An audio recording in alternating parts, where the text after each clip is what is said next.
يا الله، اللهم صل على محمد وآل محمد. طبعا أحب أحيي وأشكر متابعين زيون الكناني على 4000 متابع. 4000. قبضت الشرطة العراقية قبل قليل على شخص اخترع رتبة عسكرية في بث مباشر بتهمة الاستهزاء بالجيش، وتم إحالته إلى القضاء. وكسر. حياكم الله، ما قصرتوا، إن شاء الله راح أكون على حسن ظنكم وأقف وياكم على طول إن شاء الله يا ربي.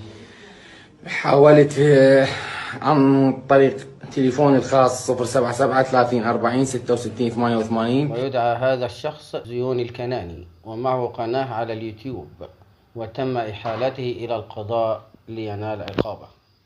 بال 88 انتهت الحرب الإيرانية العراقية، سوف أنهي الحرب في داخل العراق بخصوص لعبة كمال الأجسام. أخوكم زيون الكناني، مدير قاعات العراق في لعبة كمال الأجسام.